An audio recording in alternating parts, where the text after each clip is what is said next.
If you had a goal for yourself, if you're a parent, if you want to be the best dad you can be, or you want to stay healthy, or you want to run a half marathon or do park run with your kids or whatever it is, why would you not support yourself? Why would you sabotage yourself?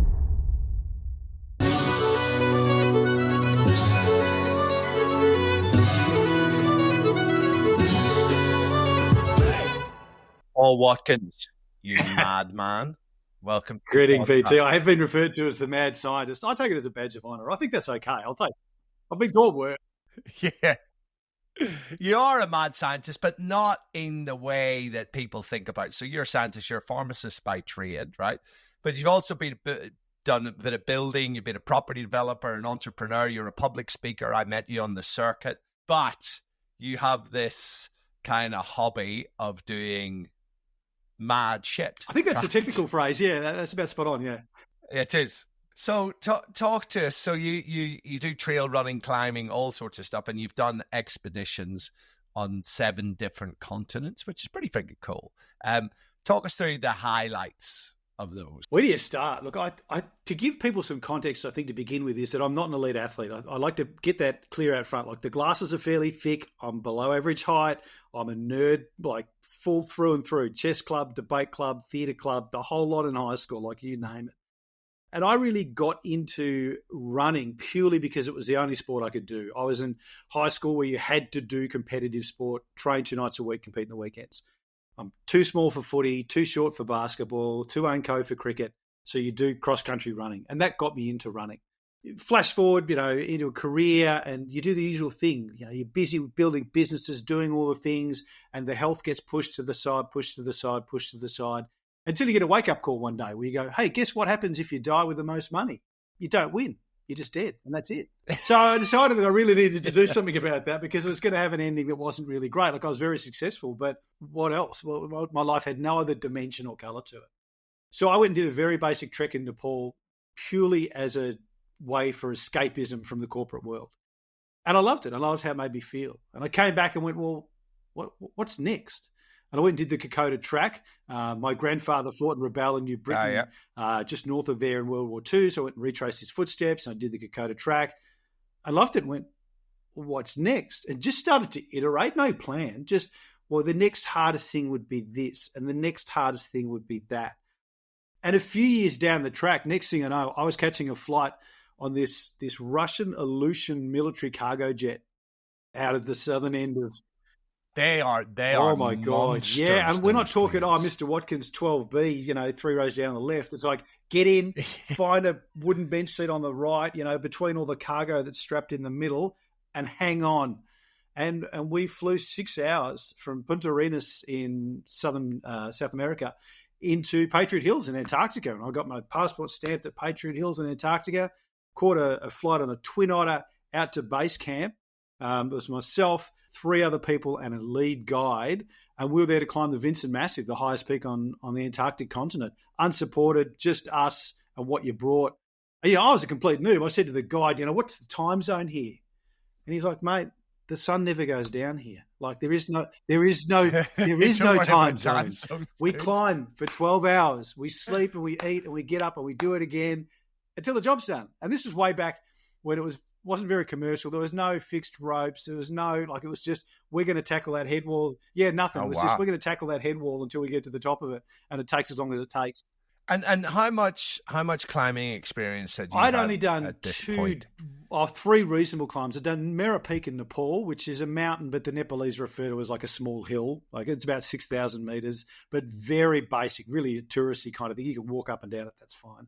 I'd done Kilimanjaro in Africa, and I'd had a failed attempt on Aconcagua in South America, which is 7,000 meters above sea level, which is a different kettle of fish. And I'd done some training in New Zealand. I'd been over South Island, done some crevasse rescue stuff and just tried to fill the toolkit with the skills. But I was on that plane, that Russian military plane, and I'm looking around and the guys next to me, I'm there sweating bullets. And the guy next to me is asleep. And this guy's summited Everest 6 times. And this guy's on his 3rd trip to McMurdo. And I'm like, what am I doing? You're an idiot. You are so out of your depth. But then we spent nearly the best part of a month. We had about 40, 50 kilos of gear per man, and you're just hauling it, just be either backpacking it or hauling it in a sled. And we'd literally get to a point and we got out of base camp and the guide got his GPS out and he walked us around. He said, dig a hole there. So you dig a hole and here's all the supplies that he'd left there last year. Food, everything. And I'm like, you just leave it here. And he's like, who's going to nick it, mate? Like, there's no one here. Like, there's no wildlife. And it's not going to go off. We bury it. I'm not going to bring it home. We come back and he's pulling out like these. He had lamb shanks and red wine that have been free cryovac and frozen up, and he's stashed them there. And he's got his tents and his cooking gear and all that kind of stuff. And he said, "We just bury it in the ice. We'll come back next year. I'll get you goons to dig it up, and we're good to go." So like, yep, God, yeah, fair enough. Brilliant. So you end up finding yourself in weird places, meeting really interesting characters, doing things that you never thought you would ever do. And I think for me, that's really been the line that's gone through all of them. Just, it's not about telling other people what you did. It's about, I went to do that because I wanted to have that experience in that place for me. And if no one ever knows, that's fine. And that really adds colour to it, I think, and value to it. And so talk us through, what were the conditions like? You were obviously there at a good time of year, but good time of year in Antarctica can be a little different, right? Yeah, it was minus 40 pretty much 24/7. Now we had 3 men to a tent, and when I'm I'm sorry, I've got some American listeners on this podcast, so it's minus 40 centigrade. Minus 40 centigrade is minus 40 Fahrenheit. It's the same. The graph crosses, yeah, which is very convenient. But about minus 40 is the same in both, which is nice and handy. So it was about minus 40 most days. Then we had 3 men in a tent.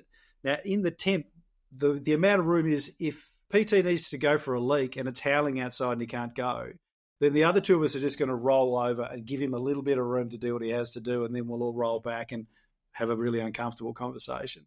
But like, if we slept in that tent for 8 hours, the warmest we got to the tent was minus 18. I think we got the inside of the tent to minus 18. And we operated in that for weeks. And part of me loves the discipline of doing that, because you can never turn off. You have to be conscious of what you're doing all the time. You know, you drop a glove down a glacier, absolutely. Mate, you're in trouble. Like, have you got the right gear? You can't just pop into the local REI and buy another glove. Like, it's not happening. You've got to be, have you got the right gear on? Have you got the fluid being managed? Are you overheating, undercooked? You always have to be paying attention every month. Are you going for a leak?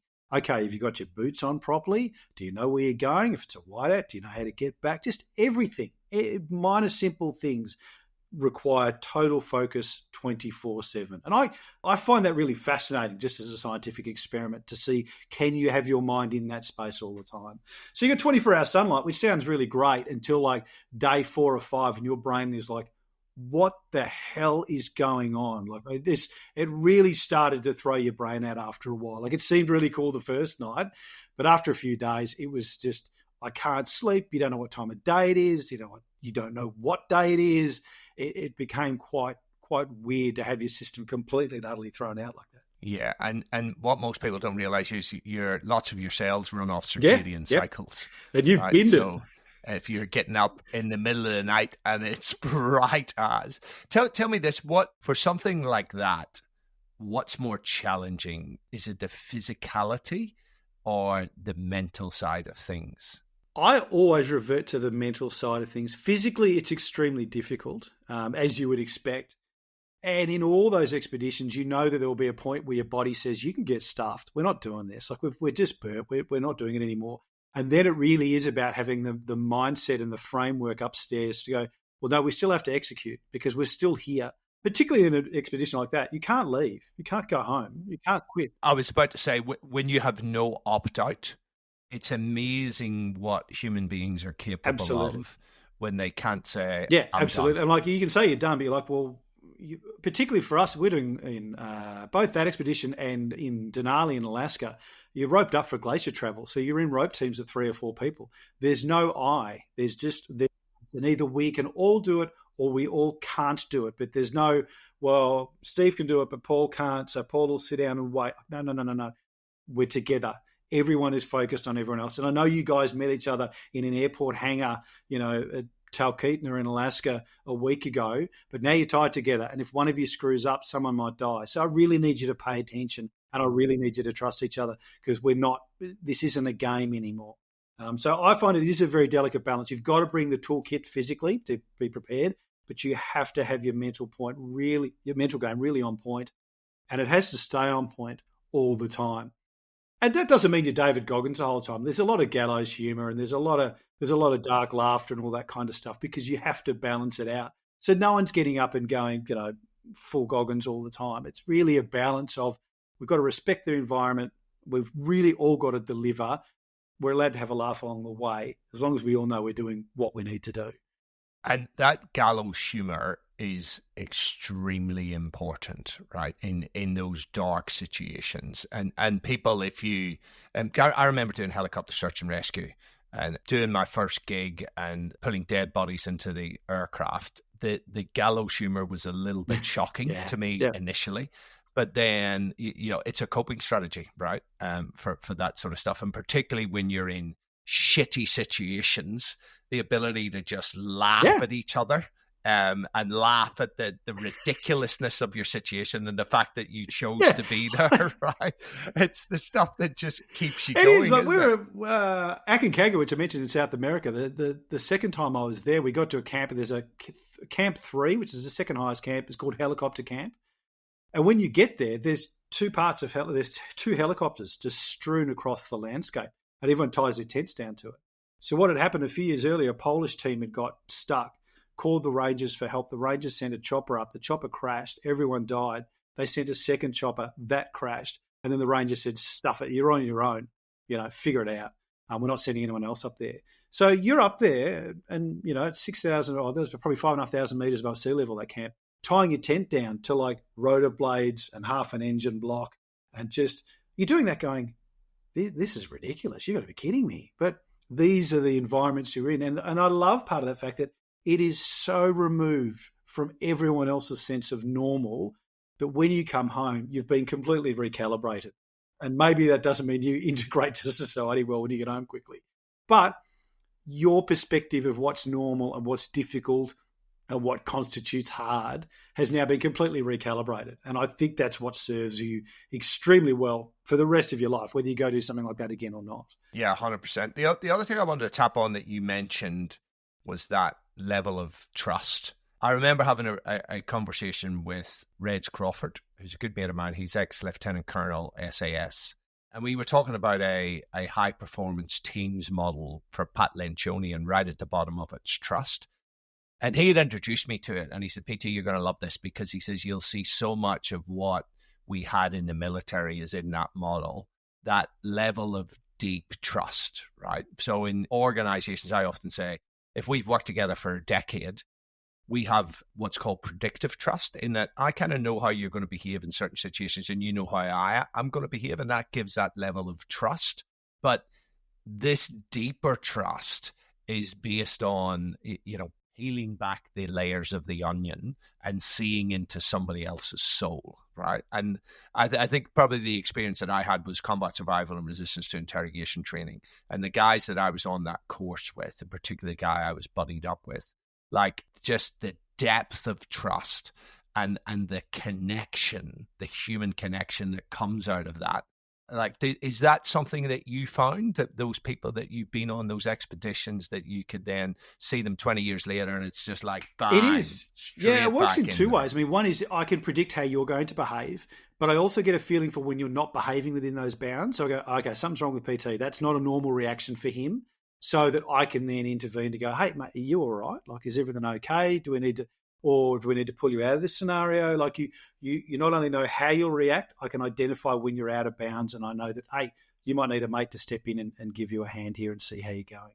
And I've seen that on expeditions where we've had early in the expedition, the guide will absolutely flog us. Like, and people are like, what is going on here? Like, we're not late for a meeting. Like, why are we getting absolutely gunned? And you realise I need to see what happens when you're exhausted and you're not happy about life. I need to know who's going to crack it, who's going to go, well, that was a rough day, and be fine. We need to kind of sort a little wheat from the chaff, because we are only together for, say, a month on this hill, but the second half of that month is going to be deadly serious. So I need to sort out a few things before we go. So it's interesting to see how those people operate, because they don't have 10 years to figure us out. They've been handed a bunch of randoms, and they need to assess them very quickly from both a physical capability and a mental and psychological capability very quickly. So what do? They put you through a hard time quickly and see what you're like. And we can quickly assess, okay, who's got the physical fortitude, but how are you going to react mentally? And then I could go, okay, well, that team's going to be that team and that team's going to be that team. And you and I are going to sit down and have a very hard chat about whether you're going any further on this hill at all. And it's interesting. I love that because you realise the guides are running a commercial operation, but they're not treating you like, oh, you're the customer and the customer's always right. I've seen guides rip clients to shreds because they did one stupid thing. And they're like, well, you just endangered all of us. And I don't give a shit how much money you paid. I'm going to tear you a new one because that was just not in line with what we must do to execute what we need to do here. And that was a great wake-up call for me too, just to see how people at that level operate. You're right. It's a fascinating insight. I remember a conversation with Dr. Stanley Beecham, Stan the man, who I love, and we were talking about discomfort. And he said that what most people don't realize is that in order to live your really best life, every now and then you need to walk right to the edge of yourself and stare into the abyss and work out what the abyss tells you and take it on board. I assume you've stared into the abyss once or twice. Talk us through, give us an example where you were right at the edge of yourself and sort of took something on board or learned something. Yeah, I describe it as you have to go all the way to the very back of your cranium, all the way to the darkest little spot. And if you go all the way back there, there's a little room and there's something in it that you've kept locked away for a long time. And every now and then, life will demand that you have to open that room and let that guy out and let him do what he's got to do. And that, I refer to that as the lost savage. Like they're just the barbarian up the back in the cave that you've locked away. And every now and then you need to let that guy out. So I had an ultra marathon in the Canadian Arctic in 2019. Yeah, of course you did. In 2019. Not just an ultra marathon, but an ultra marathon in Canadian. You ready, Arctic. PT? Do you want me to give you the specs? 614 kilometres. Yeah. Single stage. They put you on the start line, point you north, and we start in Eagle Plains in the Yukon, and then they send you north 614 kilometres to the little Inuit village of Tuk, which is on the very northern end of Canada. Like there's Tuk, there's the North Pole, and then there's Norway, and that's it. Now, it's single stage, so you operate 24/7. There's no stopping overnight. You operate day and night. You want to sleep? Get your bivvy bag out, lie down on the ice and have a snooze. We don't really care. And it's self-supported, so you can take anything you want. You can bring everything, but you got to drag it. You got to carry it. So there's 614 kilometres. There's a 25 kilo sled, and there's 215 hours to get the job done. Have at it, young man. And the average fail rate's 80%. So in the first 7 years that they ran the race, 11 people finished in total. Jeez. So yeah, in total. So there's only been 6 winners up until that point because most years no one finished. There was just like 100% no one made it to the finish line. So I'd attempted it in 2017 and DNF'd at 250 Ks in, like just battered, broken, frozen, starving, hallucinating. This is so beyond me. Oh my God. And I went back in 2019 to reattempt it, and that's another story. But I got 3/4 of the way through that race and had really reached a point where, you're completely fine. I was getting 20 minutes sleep mid-morning, 20 minutes in the afternoon, and 40 minutes at night. And that was on purpose. That was my structured sleep plan. And that's in a bivvy in the snow. Right. So you do that, and you do that every day, 7 days a week until the job gets done. Now, you can do that for a period of time, but towards the end, I would just start, your body would just start packing it in. We were way past hallucinations. We were way past. They kick in kind of day 2, day 3, but we're day 5 and day 6. And the guy who was coming behind me, he said to me after the race, we had a chat, and he said, I could see your sled tracks in the snow. And he said, I would watch them and they'd be straight, and then they'd waver, and then you'd do circles, and then you fell over, didn't you? And I said, yeah, because I'd black out. I'd just wake up and I'd be just face down in the snow. So you'd get up and you'd discharge ahead. And I reached a point in that race going, your body's completely shot. But I actually had an opportunity to win it. Like I was at the front of the field. So you had to have that whole conversation with yourself going, how important is it to you to win this? Because you've done everything right. We've got to this last little point, but we're going to have to do some things that are beyond uncomfortable to finish this and to get over the line in time. So what I talk about is I split my mind in two. There's the mind and the body that's kind of seeing and experiencing the operation of the race. And then there's the other mind that sits up the top here. And that mind's in charge. And it looks down at the meat wagon and says, the meat wagon's going to do what it's told. And we don't really care what happens, but we're getting the job done. And that is the mind that you have to listen to. And it just tells you to do what to get done. And so I crossed that finish line. It took me 195 hours to get from start to finish. I got 16 hours sleep. I got to the finish line. I couldn't feel anything from the back of my neck to the top of my butt because I've been dragging a sled. You just have that little bit of flexion all the time because you're leaning forward to drag a sled. And over time, the muscles have got tighter and tighter and tighter and tighter until they'd actually block the nerve transmission because just on the surface layer, all the musculature there. And I said to the medic, I'm like, I can't feel my spine. Is that okay? He's like, totally fine, totally normal. 3 to 6 months. Don't worry about it. You'll be fine. You'll be good. About it. He was right. It took me nearly 6 months to get full feeling back. But that was a case where I really stared into the abyss and went, well, how bad do you want it? Because you're going to have to break a lot of stuff and not all of that stuff will repair. How far do you want to go? And I'm like, I'll burn to the ground. I don't care. Like, let's go. This is my one chance to do something that insane. And so I did. I stared into the abyss. I went all the way to the back and I dug to the bottom of the well and I opened that door and let that guy out and said, have at it and do your worst, mate. Let's just do it. And we did. And I dragged that sled for 195 hours and 41 minutes. And I was the second Australian to ever finish that race and the first Australian to win it. But you had to let the savage guy out the back to get it done. You won the friggin' race. That is ridiculous. I mean, they're staring into the abyss. Then they're throwing yourself into it. Staring into they're staring into the Paul Watkins abyss, which I think is just orders of magnitude removed from most people's abyss. Now, here's an indication of how wrong I can be, though. I finished that race, and then a year later I went, so I won that. Now, I'm a scientist. So did I figure out the equation? So the hypothesis was, did I figure out an equation on how to win those kind of, super long, super technical, super cold races? Or did you just have a lucky day? Now, you're a scientist. The only way you can test a hypothesis is to run an experiment. So I went to Sweden in 2023 and did a very similar race with the sole purpose of trying to win it to see, did I figure out the equation? Like, am I good enough? Do I know how to do this? Or did I, just have one of those days where everyone else fell over?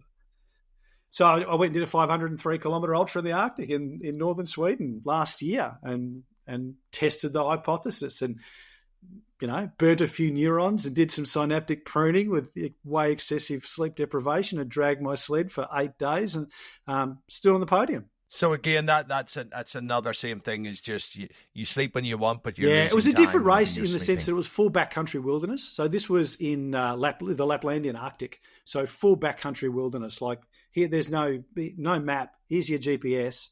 Figure it out as you go. And they'd said to us, they said, look, if you get into serious, serious trouble, you were crossing huge frozen lakes and trying to get over frozen rivers. They said, if it really goes wrong, hit your emergency button, but understand that the first person to rescue you will be you. It could be a day before we can get a snowmobile out to you. So figure it out until we get there. So this was a slightly different environment in the case of going, even if you wanted to sleep, sometimes you're in areas where you can't just put the bivvy down because you're on a frozen lake. You can't stop here.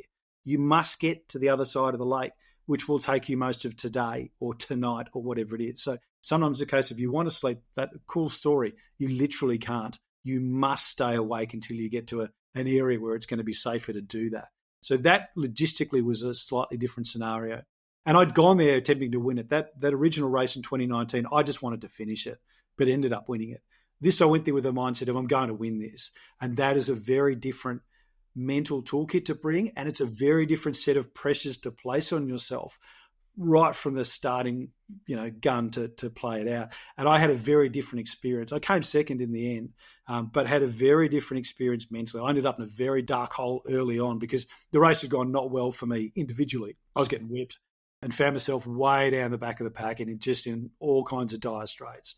And then had to figure out a way to dig myself out of that hole and get myself back in a position where I could operate in the manner that I wanted to and execute the way I wanted to. And that was that took a long time. There were some dark nights in that, I can tell you. Yeah, when it's, minus 30 and you're completely exhausted and starving, you're like, this is not happy. This was not on the brochure when I signed up. So, mate, what sort of techniques do you have for overcoming this? Because most people really struggle with getting out of bed at 6 o'clock in the morning to go and do a workout, and they have this internal dialogue going on and this internal fight, and sometimes they win and sometimes they lose. But somebody who has taken human endurance, both physical and mental, to the nth degree, what sort of things have you learned about the self-talk, the mental models, how all of this plays in that some people could actually use for themselves? Yeah, I love this. So you can go as deep down the rabbit hole as you want on this. So we'll start with the easy stuff and we'll direct to some of the deeper stuff if people want it. Some of the easy stuff is, let's talk about getting out of bed early and staying healthy. People think discipline is I've got to be Jocko or Goggins, or I've got to get up and at 4:30 and run a marathon and cold shower and have a kale shake and, that's it. Discipline, I like to reframe discipline as an act of self-love. If you had a goal for yourself, if you're a parent, if you want to be the best dad you can be, or you want to stay healthy, you want to run a half marathon or do park run with your kids or whatever it is, why would you not support yourself? Why would you sabotage yourself? Well, it should be an act of self-love. I'm going to get up at 6 or 5:30 and go for a walk with the dog or do this or whatever it is because it's in my best interest, because I love myself. I want to be the best version of me, and I want to have that run with my kids, or I want them to look up to me, or I want my wife to go, wow, you look fantastic. Like, it doesn't have to be hard, angry and sad. It could be about celebrating the fact that you really want to be your best own champion. So I think a lot of people, if you rephrase it that way, it reframes it in a manner they can understand, and it becomes a little bit more workable than what a lot of people are sold on social media about what being disciplined needs to be. And I love this because then it's not a chore, right? So when people are framing, and this is what often happens, whether it's weight loss or getting in shape, and their goal to do it is that I don't want to die, I don't want to get this chronic disease and all of this, and it's not the right why. And then the action becomes a chore. I often talk about connecting stuff to your values. So, what are your values? And I think you're very similar. So it's self-love and it's linking into values that are important to you at a deep level. Yeah, absolutely. Right? And if you're looking at it from an expedition race, so how am I connecting with myself to achieve those things, is understanding how you got there in the first place. So when it comes to like big mountaineering or big races, I have a two-step model for how I decide on whether I'm going to do those things. So let's say I see a race, I'm like, I'd love to go do that. The first thing is you can't tell anyone for 30 days. Just think about it. And at the end of the 30 days, reflect, how much did you think about it? And if it only popped up once or twice, it's not the thing. If you thought about it every day, okay, it's a thing. And then the next question is the hard one that you have to be really, really honest about. If you could do it and no one would ever know, and you can never tell us all, do you still want to do it? And you have to, you've got to be brutally honest, because then when you go, it's for you. So when it's shit and you're at the bottom of the well, you'll go because you wanted to be here, and there's no one. You're like, I put myself here because I wanted this. Well, guess what? You're now getting it. So away we go. And if you're really honest with yourself, you avoid doing dumb stuff that you don't need to do. So I've used that for Everest expeditions. I've been invited to climb Everest 3 times, and 3 times I've said no. First question was a yes. I thought about it all the time. Second question was a no. Why do you want to go? Because when I do, keynotes and stuff and people ask you, I wanted to be the guy that said, yes, I climbed it. Well, that's a terrible reason to go. That's probably the worst reason to go, because when the chips are down, you don't have any drive internally. It's all about seeking validation from others, and that will not work. So the answer has to be no. You have to say, no, sorry, I would be doing it for the wrong reasons. And the flip is, of course, when you... Just before you dive in any further, this is a little bit like the Stoic philosophers who they talk about being good even when nobody is looking, right? And it's because that internally it's intrinsic to actually be good and have good character, when no one's looking, doing that stuff. And that's why I really love that. Sorry, so Yeah, that's go fine. ahead and Interrupt, pick up from where you were. hammer away, because we can go down some really interesting rabbit holes, and then you can get really into that. I mean, I recently read Dr. Schwartz's book, The Mind and the Brain. I don't know if you've read that. It was fascinating. So he was a guy who's treating OCD and then dyslexia, and he got deep down the rabbit hole of the quantum state of the mind, in terms of the fact that your thoughts. He was proving that your thoughts can actually have physical changes in the brain that he could measure through scans. So it really comes to that. Is this Jeffrey Schwartz? Yeah, from UCLA. I saw him talk. Oh, I think he wrote a book called Brain Lock as well. Yeah.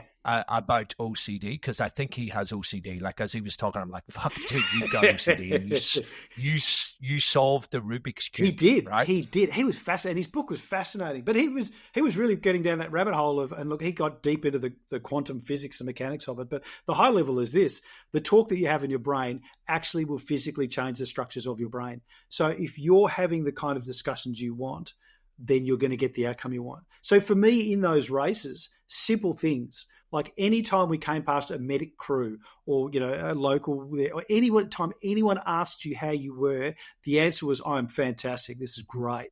Regardless of how deep in the hole you were, the discussion must be positive at all times. And it's true. Like, you've just got to keep telling yourself, "I've got to be disciplined. You've got to put the zips back in the same spot every time," because day 7, when you have the IQ of a small rock, you need to know that the zips are there, because that's as far as you can get. So every time I do that and force yourself, and every time you force yourself to eat, I'm doing this for future me. Future me is going to go, "Thank God that guy kept shoveling calories in, even when he was frozen and his hands didn't work. Thank God he put the zips in the spot, because now we're in a blizzard and we're freezing. We need to get the bivvy out. I don't have time to figure out where you left the zip last time." Like, you've got to have that discipline, because you are prepaying it for yourself later to come back and go, "Thank God yesterday me did that, because I'm loving him now." So it's just, there's a whole bunch of toolkits you can put, little things you can put in the toolkit, and you pick them and you use them, and they stack. There's no one big ticket item. It's a million little ones, and you stack them up, and they all start coming to play when you need them. There's 2 things I wanted to talk about there. One, were you saying, when people ask you, "How are you feeling?" It's got to be, "I'm fantastic." This, I think, is something everyday life, right? And I've been telling my kids this, is that when people say to you, "How are you doing?" A lot of people go, "Oh, good," or "Oh, tired," blah, blah, blah. It's like, I remember a mate of mine, Jeremy, who's this crazy professor who actually hired me at USF Wells Guy. The first time I met him, I said, "Oh, Jeremy, how you doing?" He says, "I'm fabulous." And I was like, "Here we go. That's fucking awesome. Because now you feel better. I like this guy already." Yeah. And just that, it's like, I'm fucking awesome, right? It's so much better than the cookie cutter, "Oh yeah, I'm good," or you start to complain, which is even friggin' worse, because your brain is going to commit cells to whatever you're paying attention to, and your thoughts, as you say, that repetitive stuff. So that's something that's really interesting, right? Even when you were in the shitstorm and feeling awful, you're still going, "I'm fucking awesome. I'm awesome." So that's one thing. And the other one, and this is a little rabbit hole we can go down. You talked about future me, right? Really interesting research from Hal Hershfield. And I don't know whether this is where you got it from or you just came up with this by yourself, but he is a psychologist who was looking at human behavior and took a bunch of people in the States who had their first job, and they had to fill out the 419K, which is where they commit part of their savings or not to their version of superannuation, right? So it's voluntary over there, unlike mandatory here.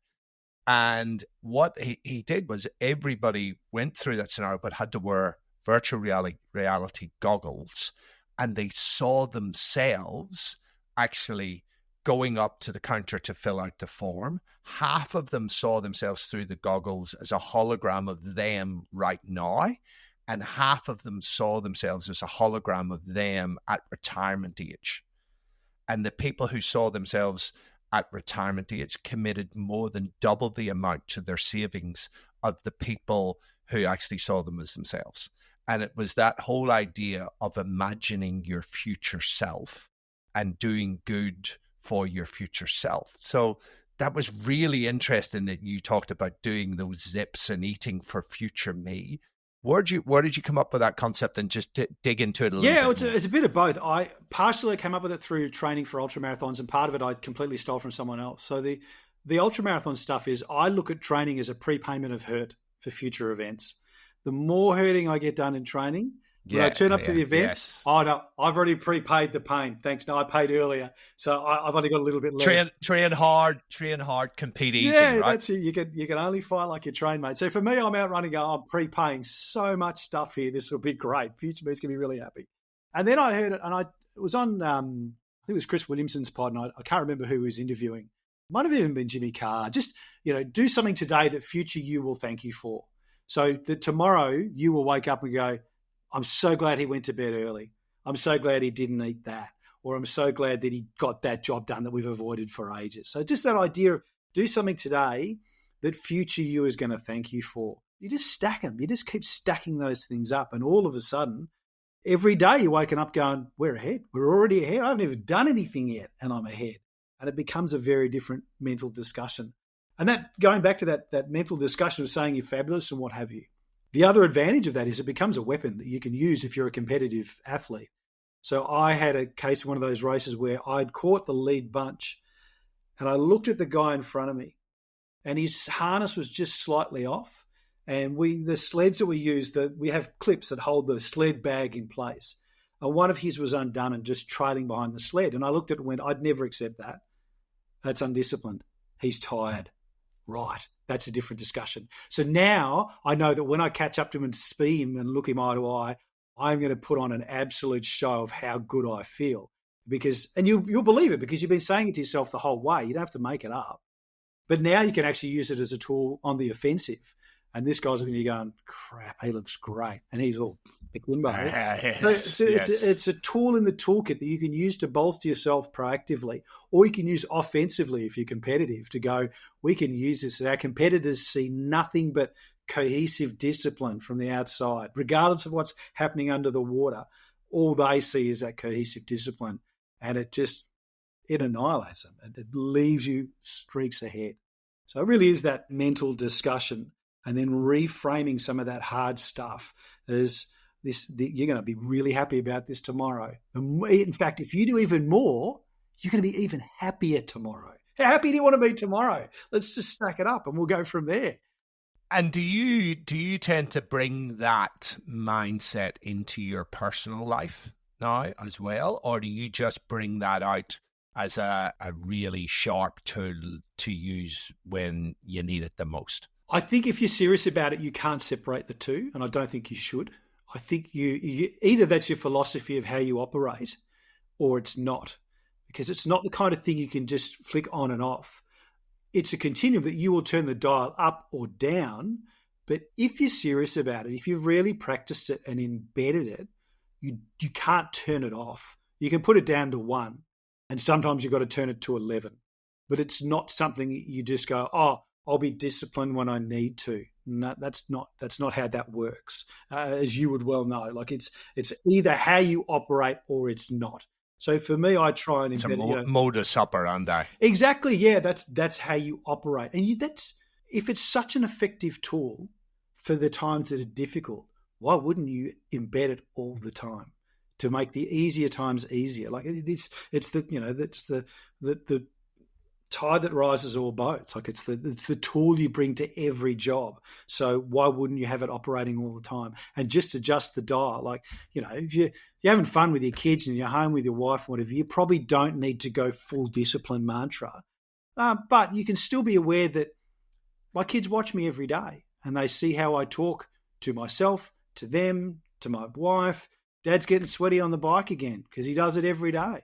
So my kids will come out and they'll throw a kettlebell around, or they'll hang off the bike, or they'll do whatever. And I don't mind that, but they go, oh, it's normal that we do something hard and sweaty every day. That's normal. And if we're frustrated, We go outside into the sun. Dad does that every day when he gets blow his top. He goes outside with a cuppa and yells at the dog or something. He goes, oh, okay, so if I'm feeling that way, I go outside. Yeah, that's what we do. Okay, so they pick it up. Our kids don't do so much what we say. They do what they do what we do. Yeah, and they see everything. They miss nothing at all. That's right. Yeah. So all the parents who are concerned about their kids being lazy and undisciplined and mental health issues is like examine your own behaviors. Examine your own behaviors around exercise, around nutrition, around screen time, around your sleep hygiene, because as you say, they pick everything up. Everything. Normal is whatever you tell your kids it is. Normal is whatever they see. And if they think, well, normal is, we don't sit at the dinner table every night. We sit on the couch and we eat this, that, or the other, and we've got the TV on or what have you.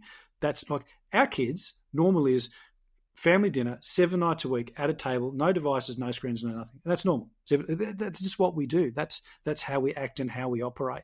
They don't miss anything in that regard. And I had another point and it's disappeared from me. But yeah, that was really... That's all right. Let's talk about a word that we both love, anti-fragility. Let me just warm up here. I tell you what. That is the word that I wish that I had come up with. You and me both. Anti-fragility. Yeah. You and me both. So talk us through your view of anti-fragility. Is it innate? Is it learned? What is it? How does it extend into life? Just give us the Paul Watkins rant, free rein on anti-fragility. That like the guardrails are off. Right. So welcome to PT's 5-hour podcast on anti-fragility. Prepare yourselves. Let's go. So I like to use an example that people can wrap their heads around because it's a weird concept for some people and they can't get it. So let's not talk about anti-fragility for a second. Let me give you a model. So let's think about health. Okay. So imagine a continuum from left to right. So on one end, we've got sick, and in the middle, we've got well, and on the other end of the spectrum, we've got fit. So we go from sick to well to fit. And you can map on that continuum any number of biomarkers, blood pressure, resting heart rate, cholesterol, whatever you want to put on there. Now, if I'm fit, for me to get sick, I have to go through well, if that makes sense. So I have to almost degrade to being well before I can get sick. If I'm just well, I'm only one step away from being sick. So you want to be as far up that continuum up this end to give you a buffer in the middle. So let's keep that continuum and change the words on it. On the left is fragile. If I drop you, you break. In the middle, I put resilient. If I drop you, you won't break. You'll just be okay. You won't move up or down. You'll retain the integrity you had before. But that's not the opposite of fragile.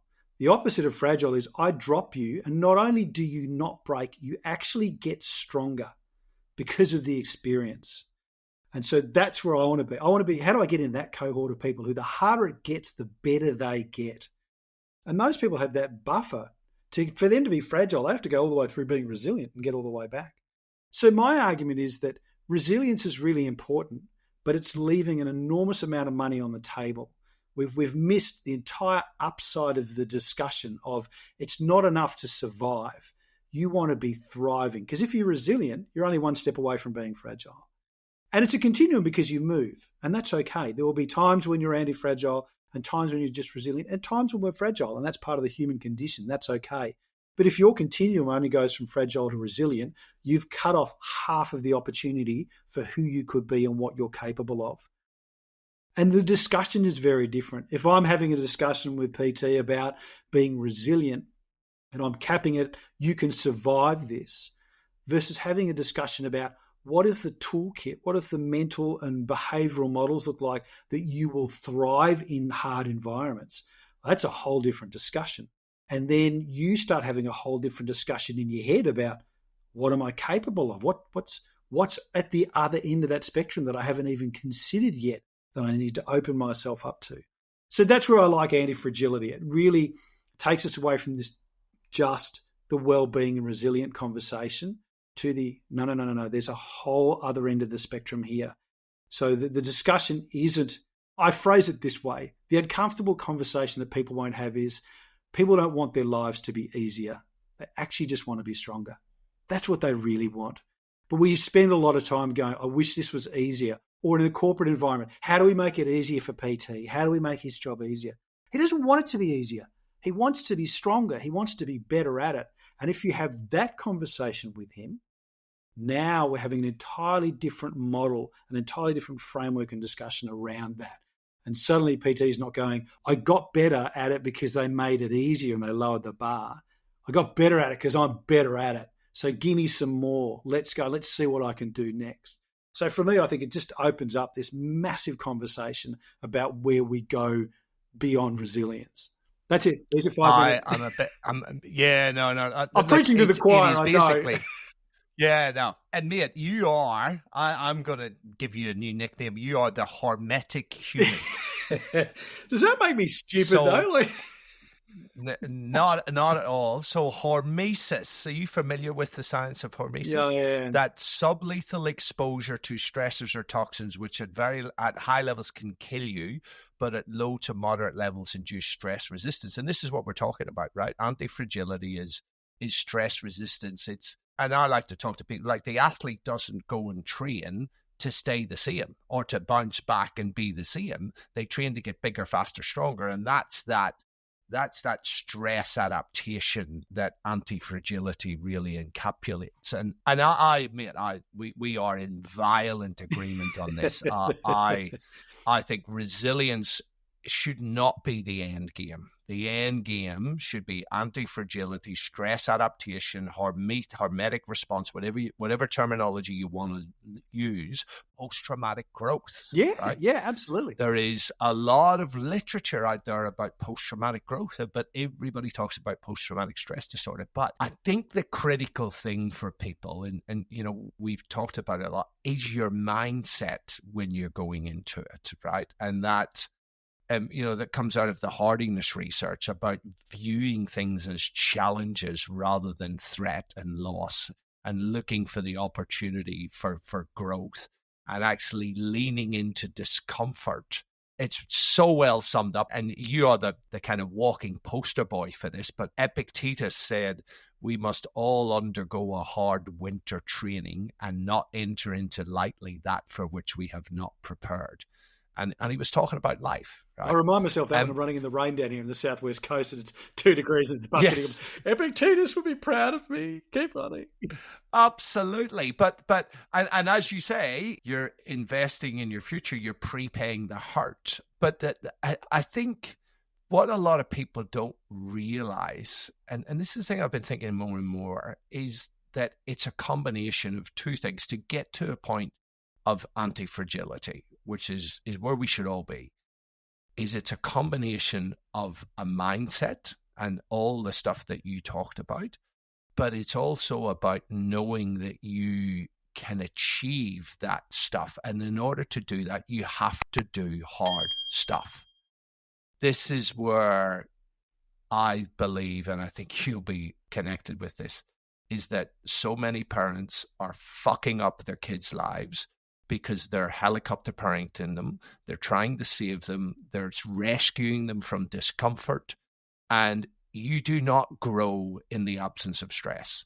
That is not an environment for personal growth. If people think about the stuff that they're really proud of, it's stuff that is freaking difficult, that's hard, that we overcome. That's the best chapters in your story. And I always try and point out from talking to parents, like, asterisks on that, to do parenting well, it's freaking hard. Like, it is really, really hard. So don't trick yourself going, the parents that have, got screen time under control and got their kids are well behaved, all that kind of stuff. They're lucky. Yeah. How do you get your kid to behave like that? Oh, I can tell you how. Relentless parenting.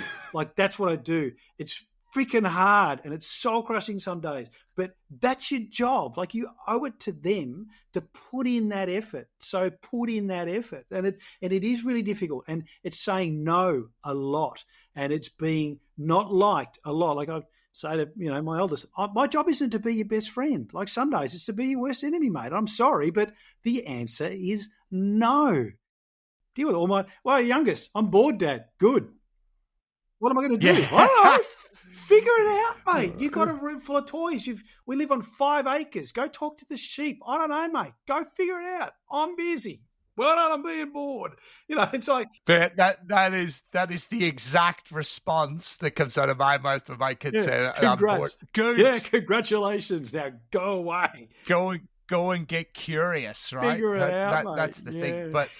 But also, and I love that concept of relentless parenting, because it is friggin' hard to raise well, and I think it's harder than it used to be, because there are so many more challenges. I also say, and every parent will say, geez, life was so much harder when we were growing up, right? And it was, in a sense, because we all had to walk 13 miles to school, through snow, in barefoot. But we never had all of these temptations, right? We never had all of this ultra-processed food that just hijacks kids' brains, and once they've had it, that's all they want, like drug addicts. We never had the whole social media stuff, the video games that are just unbelievable, that once a kid does those, they don't want anything else. Like, we never had that stuff, and our parents never had to deal with that. And that's why I think you're right. We have to be the relentless parent. And I always say that you're not their friend, you're their parent. And I think that's an issue that are an error that a lot make. And it's hard. You've got to respect that. Like you said, with all the video games and social media and all that kind of stuff, that's nefariously stacked against you. That's not just, it's something in the environment that we've got to deal with. No, that's targeting, people, and a lot of them are kids, to pull them down the rabbit hole. Like, it's actually working against you. So you need to be active. Like, our kids wanted to get on YouTube. So we'll do YouTube Kids. We'll have a look at that. You'd think that'd be fine. And I had a look at it. And I'm watching it with the kids, and it was chock full of ads. And they're all food ads, and the food was horrendous. I'm like, we're done. We're out. And the games it was promoting, we're out. We're done. Nah, see you later. Like, it's just, I'm sorry, that is not healthy for you. And I always argue that we're not, we're not depriving our kids of social media. Like, our kids have screen time because I need them to learn how to self-regulate on social media and on technology, because that is the world they'll live in. See the world as it is, not how you want it to be. My kids will grow up with technology and social media. So my job as a parent is to teach them how to self-regulate in that environment. And we have to expose them to that, but do it in a manner where they understand, where when they get frustrated, hey, mate, you're looking a bit angry about that game. What do we do when we feel like, is it making you feel good? No, Dad. So what do? We turn it off and I go outside and yell at the dog. Okay, well, let's go outside and yell at the dog. You need them to kind of have those, you've got to have those discussions, let them get to that point, and then work through it with them and go, okay, what are your strategies, mate? What do we do when we don't feel, is it making you feel good? No. Well, turn it off. It's good. And then it's gone. Oh, I can turn it off, Dad, and walk away. Yeah, you're in charge, mate. But that's parenting. You got to be there to do that. 100%. I mean, I've had something very, very similar recently with Oscar being on his video game, because we were out and he was on it for heaps of time, and we came home and he was just in a shitty mood. He was grumpy, and he realized that it was being on the screen, right? And we had that exact conversation. Let's come back to the stuff that you've been going through. So talk us through the third man effect. This is terrifying. So I did not know what this was until 2 weeks ago. And my wife sent me this article about the third man effect. And she's like, that's what happened to you last year. I'm like, oh, hang on. So I had a read of this. So I'll tell you what happened, and then I'll explain the third man effect. So this was in this race in Sweden in March last year, so up in the Laplandian Arctic. I got to about 4 or 5 days in, super sleep deprived. We're way past hallucinations. Like, I know when I do these races, part of me, the scientist brain part of me, loves watching my body devolve as it goes through the experience. So I know night 1, you're going to hear stuff that's not real. Night 2, here come the visuals, the lights. You see some weird things. We know they're not real. Night 3, everything's real. It doesn't matter. There's a dragon, giraffe, people are trying to kill me. Like, you name it, it's all happening. I got to about day 5, and I was really pushing hard because I was trying to get up in the field and trying to survive. And the conditions were horrendous. And I remember one night having this overwhelming belief that there was a lady behind me. I couldn't see her, but I knew she was there. I mean, I felt quite calm about it. Like, I wasn't worried. I wondered, like, is this the wood sprite spirit of the Laplandian Arctic or something? But it got to the point where I would stop and make a freeze-dried meal, and I'd be halfway through it, and I'd go, "Oh, I'm sorry," and I'd turn around to offer her food and feel like I was a terrible host. That's how real she seemed to me. Strong, right? And it had some longevity to it. Like I got to a checkpoint, and there was a wooden bench seat, and I grabbed 2 hours sleep on this wooden bench seat, and I woke up, and the first thought in my mind was, "She's still outside. You didn't ask her in. Get outside and make sure she's okay." Like it's not like you got some sleep and the whole thing went away. And I got home and said to my wife, I'm like, dead set for 3 days. I felt like there was a woman following me. She was not protecting me, but I just felt comfort that she was there. Anyway, a year later, she sends me this article, Third Man Effect. So polar explorers get this a lot. And what it is, your brain gets to a point, extreme duress, psychological duress. It will create and manifest a third person, another entity the idea being that it provides you comfort so that you will sustain and continue on. So rather than just stopping and, freezing to death in the snow, your brain says, there's someone here. It's all right. There's someone here. They're your friend. We're going to be okay. Keep going. It's all right. There's a friend with you. We can feel positive, feel that positive energy and move forward. So looking back, my brain, I knew she wasn't real, but she also seemed very real to me. But that's what it was. My brain had constructed this entity as a last-ditch psychological protective mechanism to go, keep going. It's going to be okay. There's someone here. Jesus. So I didn't know what it was at the time, but apparently it's the third man effect. And polar explorers on people trudge into the South Pole, the North Pole, or whatever. Said they've experienced that when you're really bottom of the well kind of status. Right on the limit. The brain's going, we've got to do something here. What do we do? Let's get an imaginary friend. And bing, then away you go. That's amazing. I have hallucinated on day 7 of combat survival and resistance to interrogation training, but nothing like that. I was probably on your day 2 because it was tough, but not that freaking tough. And that's fascinating. I have memories that I know are not true. Like I have very vivid, clear memories that I know are false. And I've had experiences out there that I can't verify. Like I've had interactions where I'm like, I have no, because you're alone. You don't see another human for days sometimes because you're so sparsely separated. Like I have no way of telling whether that person that I spoke to was real or that thing that I saw was real. I could argue either way. I can't verify it. It must be really interesting for you as a scientist to be observing this stuff, right? I love it. It's like, wow. Yeah, it's really weird. I did a full complete interview mid-race at a checkpoint with a German TV crew in northern Canada, right? I was at a checkpoint chatting to the guys, had a film guy, camera guy, dude with a mic, blah, blah, blah. No one can verify it. Everyone who was there is like, there was no one there, mate. Like, I've never found the interview. I can't find. Everyone I've spoken to said, who else saw that? Did anyone get interviewed by the German film crew? And everyone's like, you're like, well, this is awkward.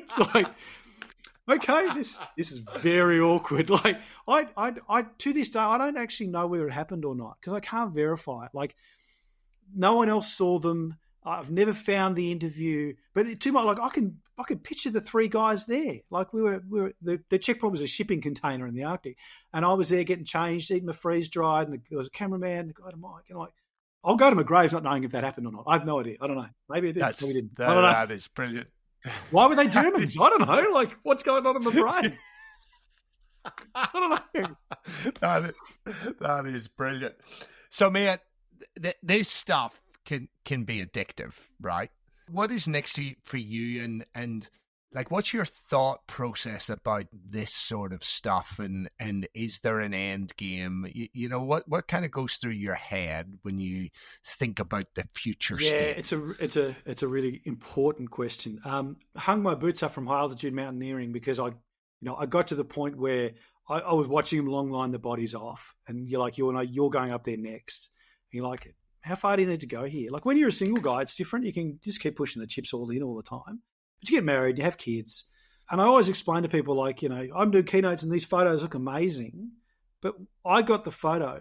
But back home, there's all this cast of people who are not getting cool photos for Instagram, who are working their ass off so I can go get that. because, I'm away, which means my wife works full-time. She's a school principal. So she's now juggling full-time work and 2 kids.